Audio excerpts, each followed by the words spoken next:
I think it's my #1 favorite thing in the whole world.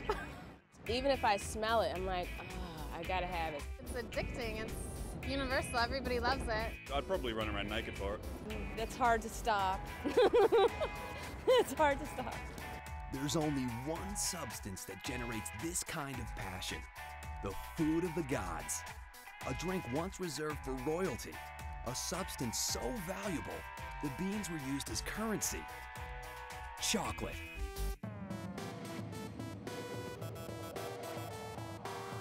Some of it is chemical. Chocolate has all sorts of chemicals in it that affect your brain. Chocolate is love. Chocolate is sex.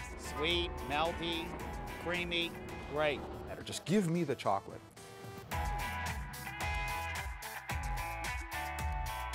It's the luxury almost anyone can enjoy. Even with the advent of high-end premium chocolate, you can still purchase a little piece of paradise. I can literally go out and afford to buy and eat on a daily basis the same chocolate that the Queen of England eats. Mind you, we're not talking about over-the-counter candy. We're talking about stuff so good it could change your life. I don't think you just eat chocolate, you experience it. So open your eyes and your taste buds. Meet chocoholics, chocophiles, and chocolatiers. We're on the trail of the finest chocolate in the world and how the best is done.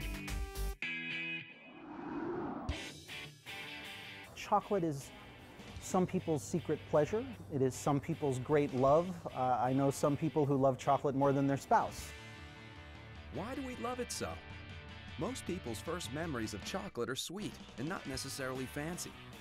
An Easter egg, some M&Ms, the bounty from a Halloween trick-or-treat bag.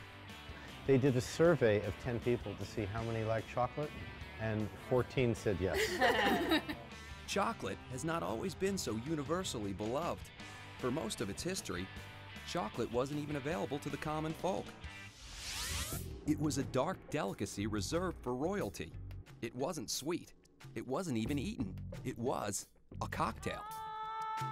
Ancient civilizations in Mexico and Central America were the first known domesticators of cocoa, about 3,000 years ago. Theobroma cacao is the scientific name for it, and theobroma means food of the gods in Greek. And the Itzipin Maya referred to cacao as one of the substances from which their gods made the universe. The cacao pod may be as big as a football or maybe a cantaloupe melon or something like that, and it can be bright green or bright yellow, and it's a hugely colorful, wonderful looking plant. And then you bite on the seed, and the seed is incredibly bitter and is inedible. So one of the things that the Olmecs figured out how to do was how to take that seed, make it less bitter, and turn it into something that could be consumed. Now, there's no refrigeration 1,000 years ago in the jungles of Mexico. So they actually ground it into a paste, spiced it with chili peppers and vanilla and other local flavorings. And they would put it in pots and pour it from pot to pot to build up a foam. And it was the foam that they actually considered sort of the champagne of their culture. And it was only consumed by the nobility and by the army when they were going to go into battle, because they thought it gave them courage. I personally think it was a recruiting tool. You might die, but at least you get chocolate. Cacao, as both the tree and the beans are called, was more than just a drink. Montezuma is alleged to have had 973 million cacao beans. Chocolate used to be used as currency, and cacao beans were actually traded and used to represent money to buy things. 14 beans would buy you a rabbit, and 38 would buy you a goat. One of the earlier counterfeit efforts was taking a cacao bean shell and filling it with mud. The emissaries from the old world discovered the delights of the new and made a few changes. The Spanish are the ones who heated it up, sweetened it because the Spanish had the sweet tooth. There was no sugar in Central America, so they added sugar. They switched to using not just water, but sometimes milk. Transformed it into the beverage that we know today as hot chocolate. And as it swept across Europe, it became the drink of the elite there for several hundred years. London's first chocolate shop opened in 1657. It was popular, but it wasn't cheap. Until the Industrial Revolution and the availability of steam-powered and water-powered machinery, chocolate was available really only to people who had a lot of money to spend. I mean, in the 1600s in England, if you tried to buy a cup of chocolate, it would cost the equivalent of 1 day's wages for the average laborer. And buyers were still being served a drink. It probably wasn't until sometime in the 1840s that we would have seen something that looked like a modern chocolate bar.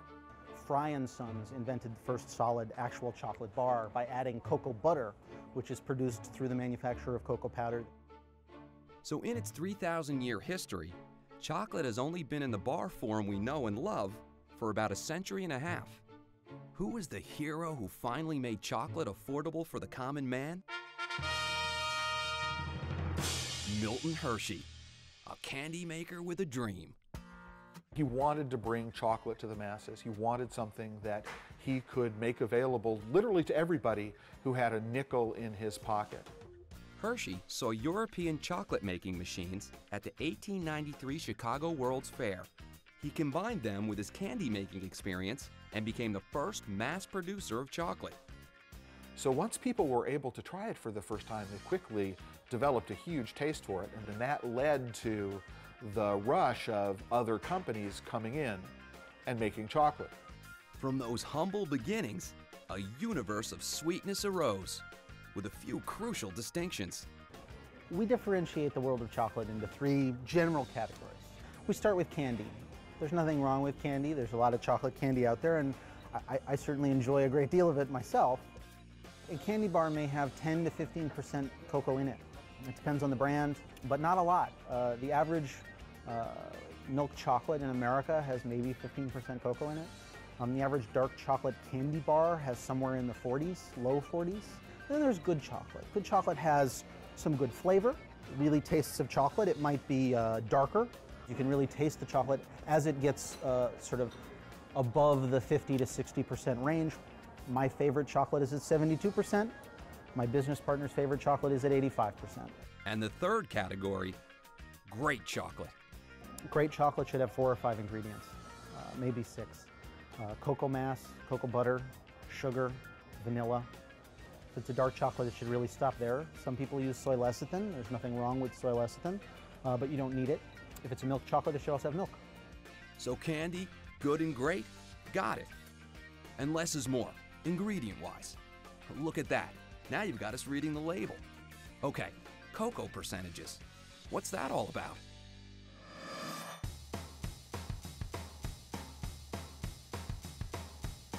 Used to be that there was bittersweet chocolate, there was milk chocolate, there was white chocolate. That was it, dark milk and white. Very much like white and red wine. Well, just as there are Merlot and there are Cabernet and they're all different types of grapes, so there are different types of cacao. And now percentage is used to describe a chocolate bar instead of just it's dark chocolate. So it's a 70% or it's a 60% or it's a 40%. What it does tell you is how much cocoa there is in the chocolate bar. And the cocoa is the combination of all of the cocoa solids and all of the cocoa butter. Generally speaking, the higher the cocoa percentage, the less sweet the chocolate. So if you've got a 70% cocoa content bar, the other 30 grams, probably about 28 grams of that, almost 28%, will be sugar. And the other 2% will be a combination of a flavoring, like vanilla, and an emulsifier, something called lecithin, which is added to chocolate to make it easier to mold. It makes the chocolate thinner and makes it easier to mold.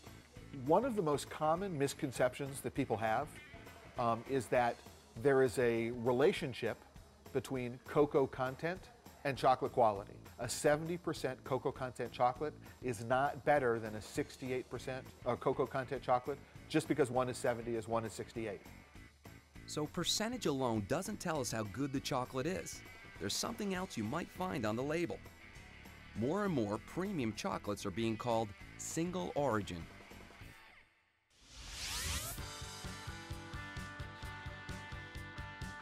"300 years ago, all chocolates were single origin chocolates. I mean, the boat came in from Panama, you had cocoa beans from Panama, and that's what you made your chocolate with.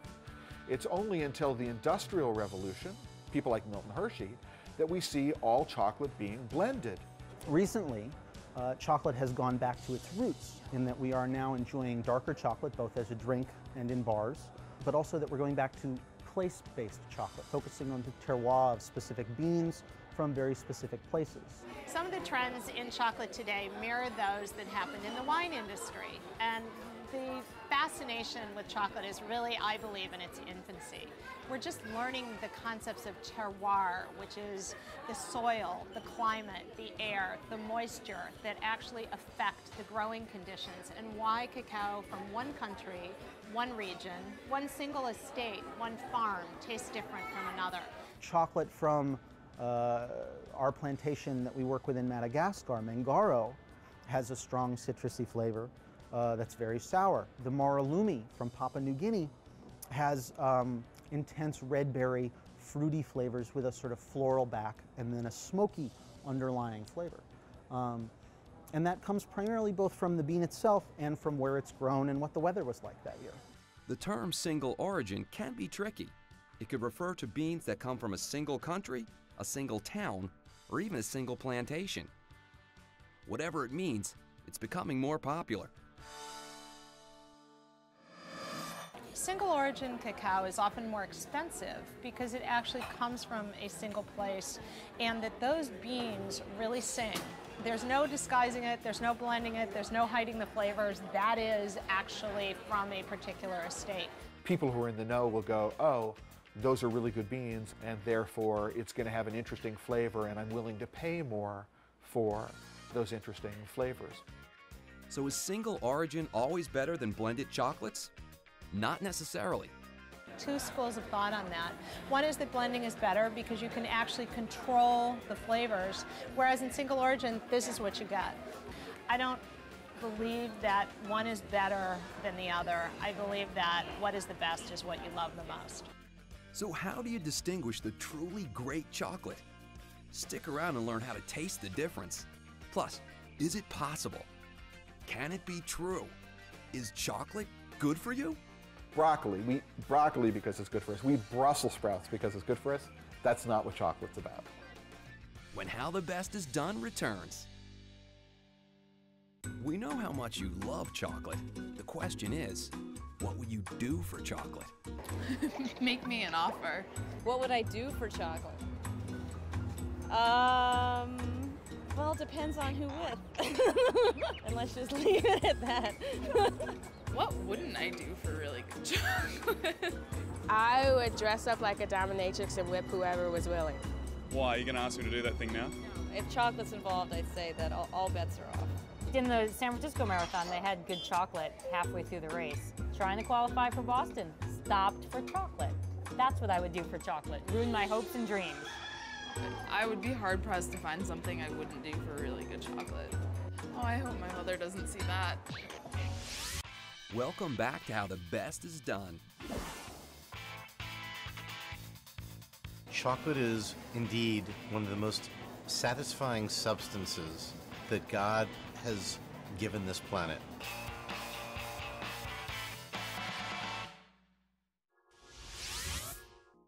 Why is chocolate so good? Conjecture is, it's equal parts chemical, emotional, and physical. It's like taking a bubble bath or lighting a candle when you enjoy a piece of chocolate. Chocolate contains a chemical that your body produces when it's in love. So it stimulates a feeling of bliss. So I think that the benefits of just taking a moment to be at one with your chocolate is really something that a lot of us don't talk about, but most of us experience. Chocolate is solid at room temperature, but it just happens to melt at body temperature. It kind of melds with your being, you know, it becomes a part of you. Chocolate is a state of mind for me. I call it a cocoa state of mind. The heart is activated and the mind is activated. You are very focused, but you're also creative and you're also relaxed. One of the reasons why is that chocolate has within it serotonin and tryptophan. So you have some of the ingredients that sort of relax you after eating turkey, yet you also have within it some of the things that provide alertness and focus. You eat chocolate because it makes you feel good. You eat chocolate because it makes you feel like a millionaire. You eat chocolate because you like the way it tastes. You don't eat chocolate because it's good for you. Or do you?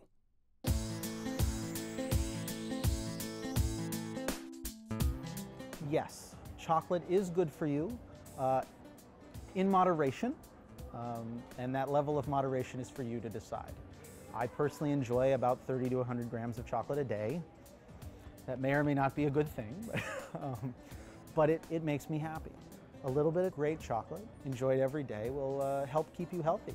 It's the highest antioxidant food that we regularly eat, and it's delicious.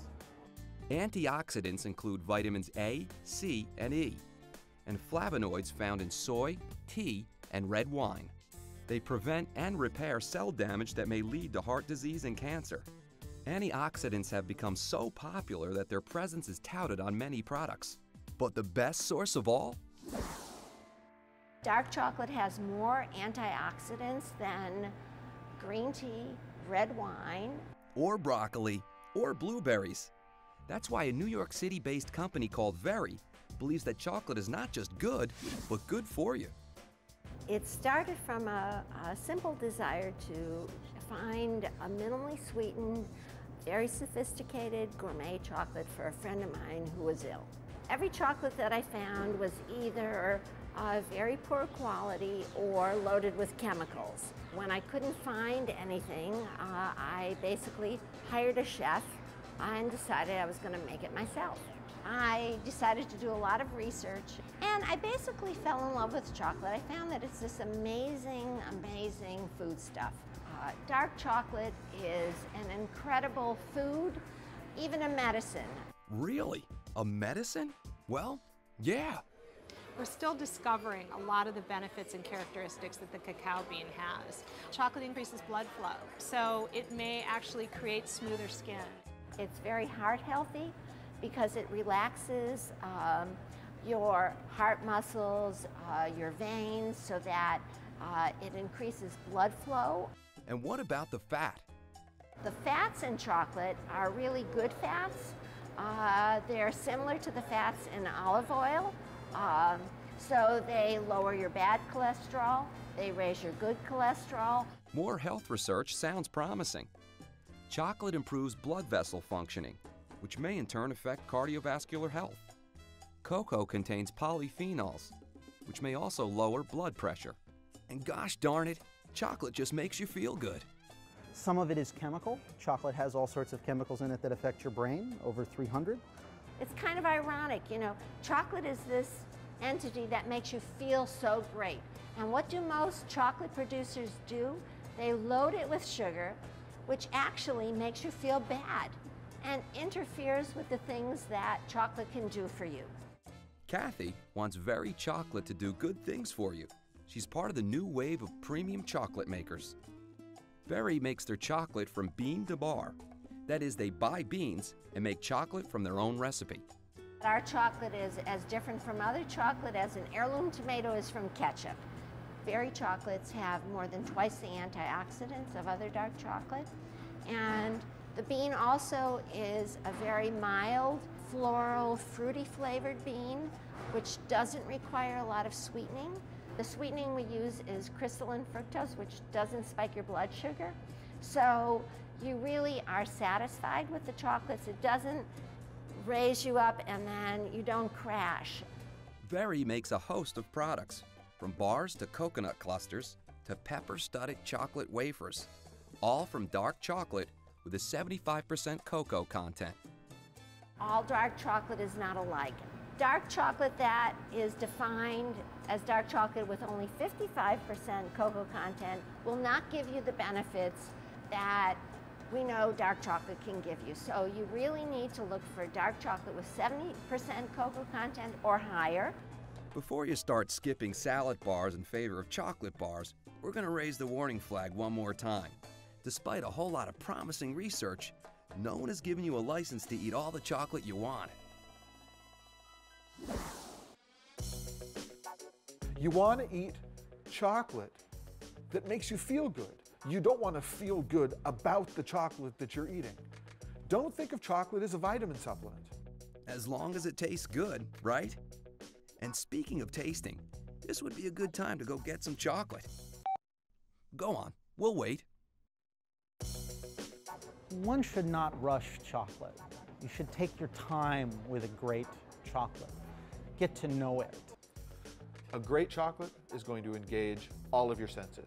It's going to look good, it's going to smell good, it's going to taste good, it's going to feel good in your mouth, and when you snap it and break it and you chew on it, there's going to be a satisfying sound. You're going to look for an exceptional shine or high gloss. You want to put your nose in it. What am I smelling? Does it smell really sweet? Does it smell like vanilla? If it's a blended chocolate, it'll really just smell chocolatey, but you might get hints of a red berry flavor or a floral flavor. If it's a single origin chocolate, it might smell woody, it might smell olivey. When I smell chocolate, I actually form a vacuum around my nose, and that actually seals the air off. The idea is that you close your eyes and you actually really focus, and you seal the air, and you take short, quick bunny sniffs. One of the other things I do is retronasal blocking. You actually hold your nose and then release it and take short, quick inhalations while you're cupping your hand and forming a vacuum. It actually helps you to capture some of the smell.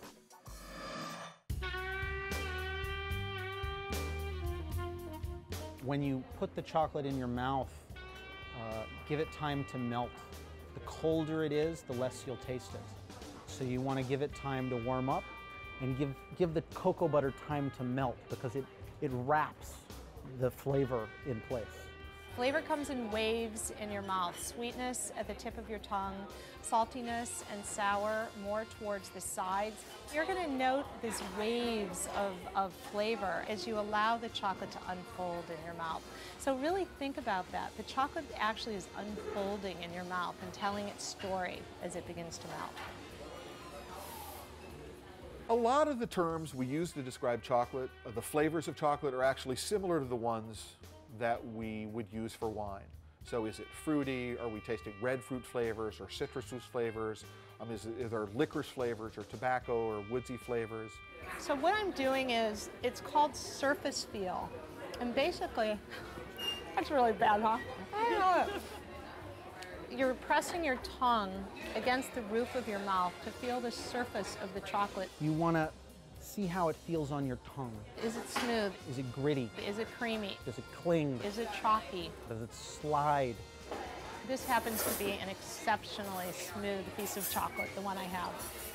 The next goal is actually to make contact with all surface areas in your mouth.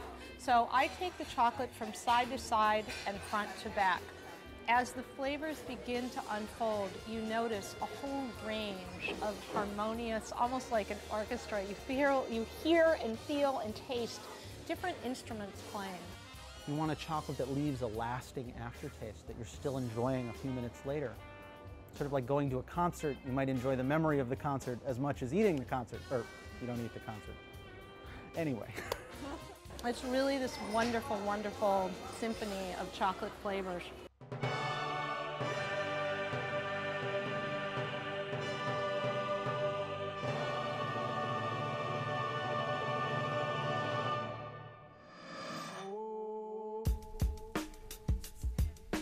Almost any chocolate can taste good when you swallow, but it's what happens in the 20 to 60 seconds following that really lets you distinguish between a good chocolate and a great chocolate. But it has everything to do with the beans, not only how they're grown, but which species of cocoa is in the plant. A great chocolate really starts with a better cacao bean. There are only so many great beans in this world. There are only so many produced every year. And the great chocolatiers really have a lock on them.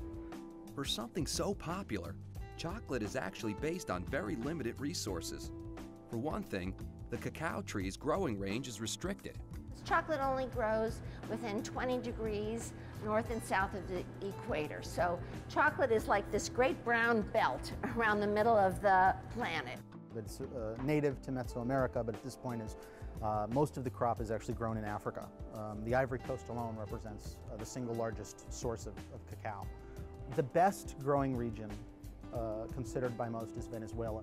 Within each country, there are probably a handful of plantations that have been doing it for a long time, that treat their workers well. Happy people make good chocolate. So it comes back to how you grow the beans. Beans come in 3 basic varieties. There's one that is 1% of the world's crop, another that's about 9% of the world's crop. The other is 90% of the world's crop, about that. You want to be with the top 2 to have the most flavor and the complexity of a great chocolate.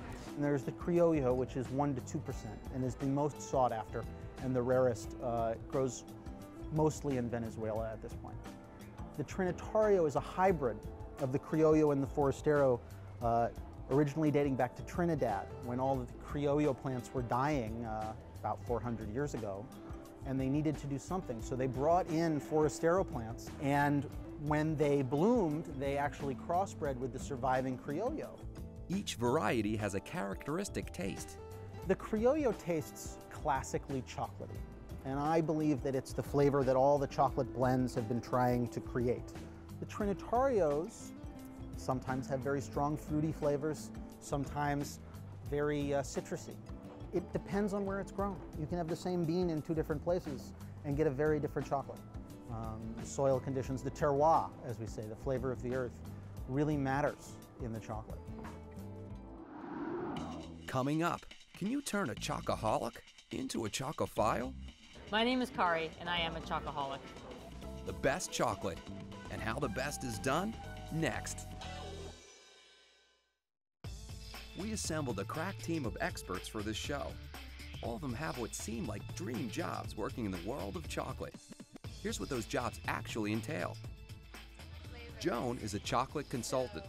I have been called chocolate lady, chocolate guru, chocolate queen, chocolate mind reader, chocolate trendsetter. Everybody calls me a lot of things. There's only one common theme, and that is that it has the name chocolate in it. The peanut butter praline is definitely something people like. Everything I do has to do with chocolate, and I do a lot. I have a what's hot, what's not, and what's next report, and a top 10 trends chocolate report that I put out. So every time that I'm tasting, I just say it's part of my job. I probably consume at least half a pound a day, and sometimes a little more. Sage is a chocolate sommelier.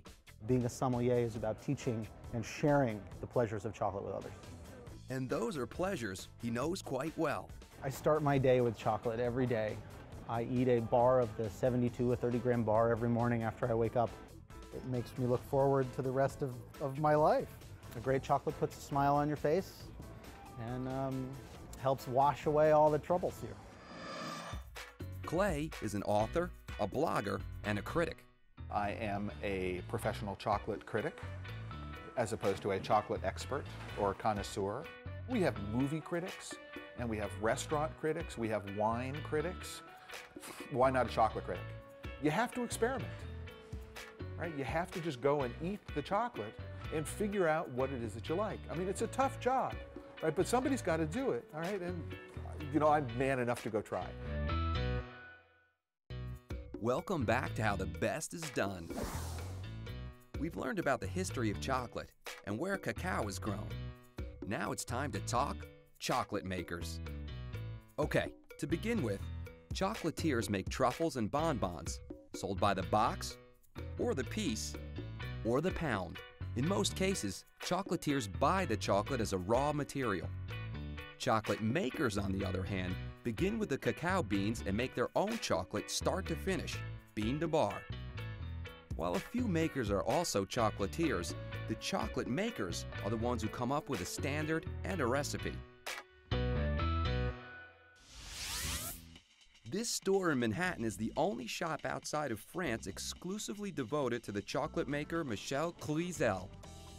Michel Cluzel is a man and a company. The man has been making chocolate since he was 14 years old. He is now 75. I think it's probably the finest chocolate in the world. There may be 3 or 4 other chocolate makers whose chocolate is of this quality.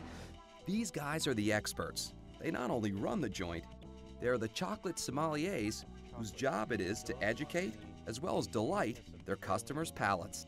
They sell chocolate bars, more than 100 types of chocolate confections, and even chocolate-inspired cocktails, aka Chocktails. We are the only liquor-licensed chocolate store in New York, giving a new meaning to the phrase chocolate bar. They also teach people how to eat chocolate, from milk to dark, and from all the cacao growing regions. Tasters can experiment with chocolate. First of all, it's how to experience chocolate. Here, for the chocolate experience, are three, well, we'll let them introduce themselves. My name is Kari. My name is Katie. My name is Megan. And I'm a chocoholic. I'm a chocoholic. And I am a chocoholic. Richard is teaching them some of the things our experts discussed earlier, how to snap, smell, and savor each stage of flavor. Now they will learn how to distinguish between chocolate made from a blend of beans and one made from beans from a single origin. Who's a milk chocolate lover versus a dark chocolate lover if you had a preference? Who prefers milk? I prefer milk chocolate. You prefer milk. I'm all dark. You're all dark? I like both. Great, we have perfect here. Variety. We're going to begin with a blended 45% milk chocolate. Open up the chocolate and take it out. Take a look at it. Any chocolate that you have should have a bit of a shine to it. Smell the notes that are there. Smell is a big part of tasting anything. Put the chocolate in your mouth, enjoy it. I recommend 3 chews and then just let it melt on your tongue, suck on it. So for a milk chocolate lover, are you getting what you want from a milk chocolate? I'm getting more than what I expected. I mean, there's so much flavor. A dark chocolate lover, is it giving you some of what you want from a chocolate, or you're still looking for something a little more No, hearty? it's quite chocolate. It's creamy as well. It's so smooth and just, it's so good. It's so much better than any chocolate I think I've ever had. We're going to move on to the second chocolate, which is also a milk chocolate. The difference is it's single plantation. The first one was blended. It tastes almost, like super chocolate milk. You know? Right. Like a very, very little milk, lots of chocolate. You can taste a definite difference.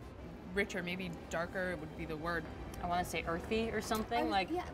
Something's there's like a more substance, or almost. I don't know. Are we making that up? Any single plantation will be much more earthy than a blended. A blend is how the chocolatier creates their signature. While tasting, you can cleanse your palate with some water, preferably sparkling. We're now going to move to the same plantation. This is 65% cocoa. You'll feel a better snap with the darker chocolate because it's got, you heard that one, right? Yeah. And again, a good smell. You're really going to get the notes here. Oh, notes. Well, let me say this. I find this one to be very sour. I find this to be a sour chocolate. It's a cocoa flavor, but it's the sort of essence of the fruit of the cocoa. Do you taste what I'm talking about? It has almost has a bite to it, but it's enjoyable. I crave it. I really enjoyed it. We'll move to dark chocolates in no time. Maybe that's the problem. I was just eating the wrong dark chocolate. One of the nice things about Michel Cluizel is that they sell boxes specifically designed for tasting. This one has samples in ascending order of cocoa content, from 37% milk all the way to a dark, intense 99%. You'll definitely want to work your way up to that one. Another features their Grand Cru chocolates, all single estates, so you can test your knowledge of terroir. So how'd our team of chocoholics rate their chocolate experience? It was amazing. This is by far the best chocolate I have ever had. My levels of desire have just increased tenfold. I don't think I've ever had such delicious chocolate before. I mean, the milk chocolate it just melts the second it touches your tongue. I mean, I'm not a huge dark chocolate fan, and I mean, even the 85% chocolate was delicious. And it was bitter, but it still just, it wasn't bitter enough for me to not eat more. I think the most important thing that I learned is that when I get that craving for chocolate, it's better just to go for a piece of the good chocolate, of the really great chocolate, because that'll satisfy that craving. I feel totally high right now, having just had all this chocolate, plus I had some samples beforehand. I feel like I could do anything. Give me a quantum physics problem, I'll solve it. Now that you see how happy our trio of testers became, you can only imagine what we went through to find you the best. No, it's okay. No thanks needed. Cluzel is just one maker, but they're in a very exclusive club. There's only a handful of bean-to-bar companies doing this kind of high-quality work. You know, Switzerland's known for milk chocolate, and Belgium is known for pralines. France has always been known, in the purest mind, for fine dark chocolate. Valrhona is absolutely one of the finest. The Valrhona Chocolate Company was founded in 1924 by a pastry chef from the Rhone Valley. They now produce 3,500 tons of chocolate a year. Valrhona is exquisite French chocolate. It's both often strong and yet mild. While Europe has traditionally been a stronghold for chocolate makers, the New World is catching up. Dagoba, made in the United States, is a premium organic chocolate that's won numerous awards. Their products range from milk to dark, some infused with exotic flavors. Scharfenberger in California makes dark chocolate for eating, drinking, and baking. Recently, both Dagoba and Scharfenberger were purchased by the Hershey Company, one of the largest candy manufacturers in the world. It's yet another sign of the increasing strength of the gourmet chocolate market. All the way at the other end of the scale is a new small manufacturer, also in the American West, in Utah. One of the most extraordinary bars I've tasted recently is from this new American artisan chocolate manufacturer, Art Pollard from Amano Chocolates. Amano calls itself an artisanal company, manufacturing handcrafted bars using vintage European equipment. They sell only 2 dark chocolate bars, but they're already seen by the experts as something very special. Clay particularly likes the Madagascar. It's very, very raisiny. It's got a lot of port-like qualities. It's just got this really, really interesting flavor profile. I mean, it's fruity, but it's a different kind of fruit than we're normally used to tasting in chocolate. It's sort of like an aged something, but it's not aged because you want chocolate to be fresh. And that was quite an unusual revelation for me.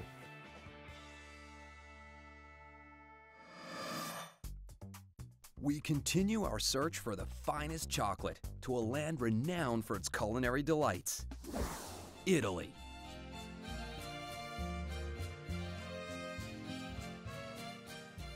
In a small town in Tuscany sits a company called Amade. Their reputation is spread around the world.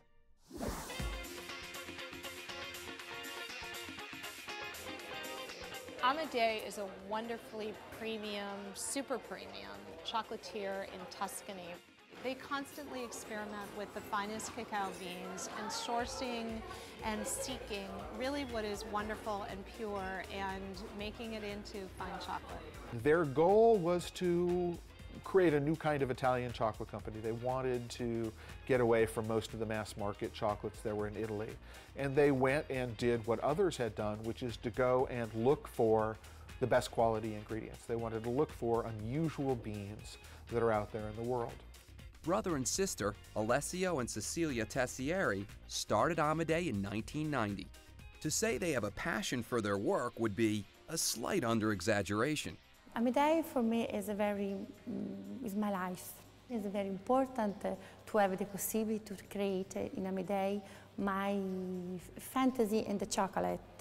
Their goal was nothing less than to change the world of chocolate. From the people that here in the past have started to produce the best wine, the best olive oil, this was a great reason for us to think that in Tuscany we could also produce the best chocolate. Have they succeeded? Evidence suggests they have. Very well indeed. When the people taste dark chocolate and they taste for the first time Amade, the first time is different. The sensation when we approach to taste is very, very different. Amade produces both blended chocolate, such as 9, made from 9 different sources of beans, and single origin bars. As with any great chocolate, Amade traces their success back to the beans. Alessio traveled through the world's cacao belt in search of the best. Single plantations, like in Trinidad or in Grenada or in Jamaica, that represent the best cocoa quality in that country. The rarest and most prized beans are also the hardest to grow. The criollo tree is fragile, susceptible to diseases, and yields a small crop. For that reason, many producers abandon cacao in favor of easier crops. The quantity of the cocoa beans produced from countries like Venezuela, Colombia, and Ecuador has decreased year by year. So we are going to teach with our agronomic engineer to teach some methods to produce organic, for example, so avoid pesticides and fertilizer. In this case, helping those people to produce the best beans. One of the most remarkable places where Amade found beans was a Venezuelan area named Chihuahua. Chihuahua is one of the legendary chocolate growing regions from the early days of the pre-Columbian era in Central America. Still, they are producing the beans in the same plantations, in the same village, in the same natural place from more than 500 years ago. And this is extremely special. Amade obtained the exclusive contract for all beans produced in Chihuahua. If you want that the people in Venezuela produce good beans, you have to pay more and you have to give help. Not only money, but to help those people to solve some problems. This is the reason why, year by year, the quality of the beans that Amade is using is coming to be better and better and better. So we need to give them the chance to be proud, to be cocoa growers. Why is Amade so invested in the plantations? Because making great chocolate starts at the source. Harvesting cacao must be done right to be done well, and it's all done by hand. You take the pod off the tree, and then what you do is you open up the pod very, very carefully, and you extract from the pod the seeds, which are surrounded by this sweet mucilaginous pulp. You then gather up lots of seeds, and what you do is you ferment them. The beans ferment up to 7 days. Fermentation produces high temperatures, as much as 125 degrees Fahrenheit. The heat activates enzymes within the beans and forms compounds that result in the chocolate flavor once the beans are roasted. Flavor development in chocolate is entirely dependent on fermentation.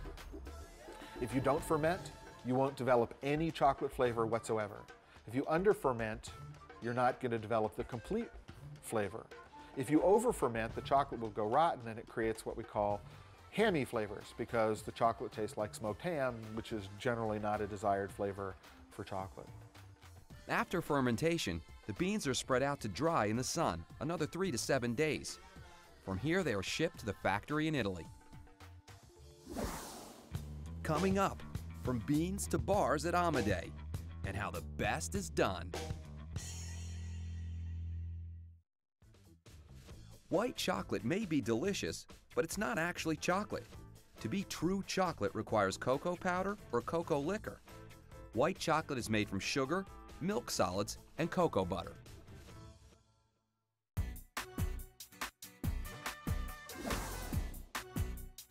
All the world's cacao is grown in a brown belt within 20 degrees of the equator, yet none of the world's chocolate is made there. Instead, beans are shipped thousands of miles to where they'll be transformed into the world's favorite flavor, chocolate. Amade's beans arrive at this small factory in the Tuscan countryside in Pontedera, Italy. In a countryside covered in vineyards, the air is scented with chocolate.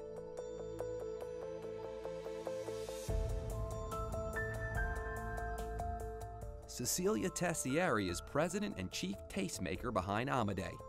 For her, making chocolate is not a job, but a calling. It's a passion, emotion, love with the chocolate. The Tessieris believe that if you're going to devote your life's work to making one thing, make it the best. The beans have already been fermented and dried before they arrive at Amade. Cecilia examines every shipment. This is a little sample. When the cocoa arrives, we prepare one code. Is a code for identify our beans. This is the cocoa inside. These fermented beans have a sharp and fruity odor, kind of like apricots. They won't smell like chocolate until they've been roasted. So the aroma is completely different. Once Cecilia has examined the beans, she decides how to roast them, based on condition, natural flavor, and origin. With this combination to temperature and the time, this is very important. We're roasting every type of the cocoa beans separately. It depends if the origin is Jamaica, for example, Venezuela, or the other region.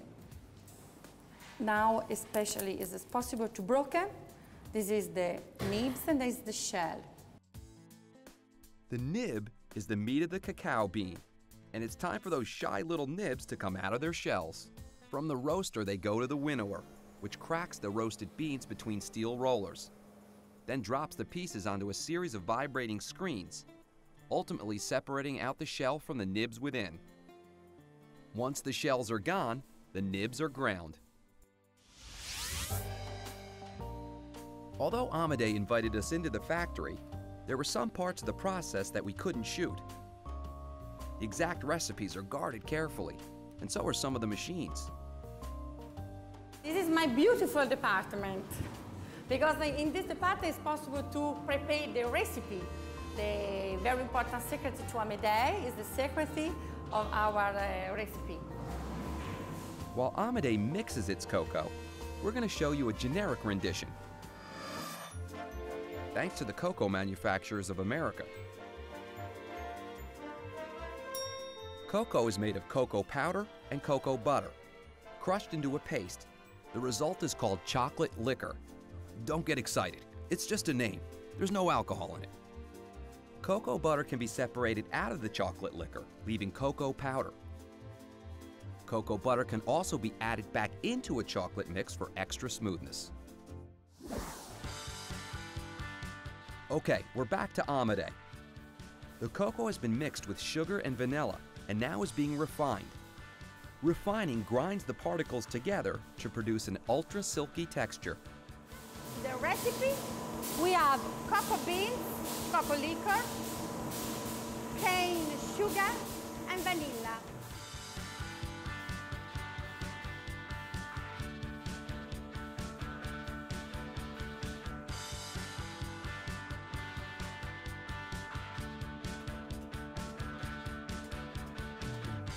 The conch finishes the process. The conch takes the ingredients and mixes them relentlessly. More cocoa butter may be added. The contents are rolled, kneaded, and ground. This hypnotic action evaporates any excess moisture and bitterness. Ordinary chocolate may be conched for a few hours. Premium chocolates take days. Yes, it depends on the time, it depends on the chocolate. The dark is 72 hours. White chocolate is conched separately to keep it pristine. After conching, the chocolate is tempered, a process that heats and cools the chocolate to alter its crystalline structure. And it's one more thing that Amade wants to keep a proprietary secret. Done properly, well-tempered chocolate is smooth and glossy. Bad-tempered chocolate may taste gritty or acquire a grayish surface bloom. The final steps. After being molded into bars, the chocolate is wrapped.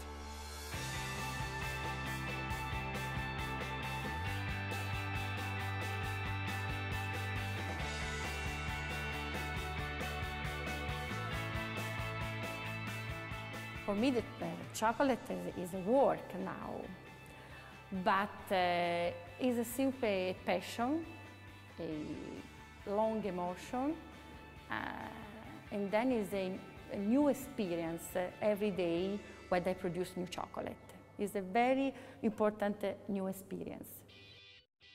As the chocolatier charged with creating and perfecting recipes, Cecilia is justifiably proud of Amadei's many confections. But we keep returning to the bars as the purest expression of Amadei's chocolate soul. Cecilia's favorite bar is a 75% dark chocolate called 9, because it blends beans from 9 different plantations. The 9 is, for me, my best chocolate now is the 9, because the 9 is a 9 plantation that Alessio discovered when we start to go in the South America. Most blends use far fewer than 9 sources for their beans. Amedei has the possibility to blend and mix together 9 different types. This is not easy. It's very difficult. This is my chance for me. For me, is my perfect chocolate. Chocolate is very delicate, it's very fantastic. The aroma is very long in the mouth. Cecilia likes the 9, but others pick the Chihuahua, the Porcelana, and the Toscano Black as tops, not just at Amadei, but in the entire world of chocolate. They have won top marks and multiple gold medals at the World Chocolate Awards. This is Chihuahua, this is a very fantastic chocolate. And the Porcelana? It's made from some of the rarest beans on the planet. Like a limited edition collectible, every bar is numbered. Every year they sell out within weeks. And the people wait the new year to buy the new product to Porcelana Amedei. You snooze, you lose. And the taste? One of my favorites from Amedei is the Porcelana. And the Porcelana is a rare cacao that's grown only in Venezuela. It's called a blonde-breaking bean because it's almost translucent white in color. And it's just a really pure, smooth chocolate. It's got some top notes of almond and some undernotes that actually have sort of cinnamon and nutmeg and different types of spice. And I love all those foods and spices, and the fact that you're actually getting this out of a chocolate that's both mild and bold at the same time is really quite remarkable.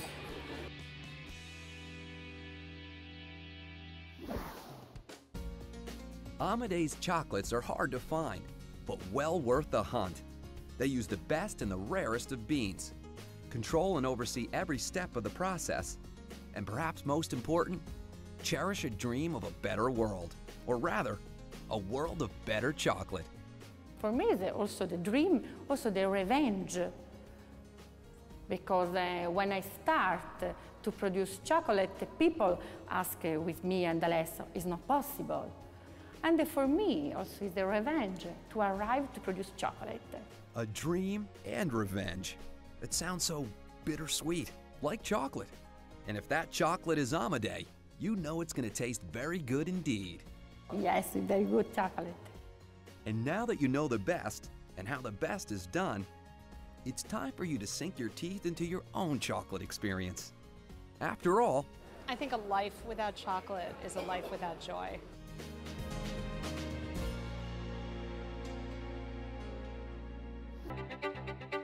wine, the drink of kings and gods, the subject of art and mythology.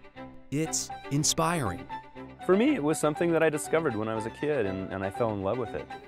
Wine is a subject of infinite possibility. It's of infinite interest. It's a complex mix of 1,000 chemicals, yet at its essence is so simple. Wine is about grapes. That's the main product.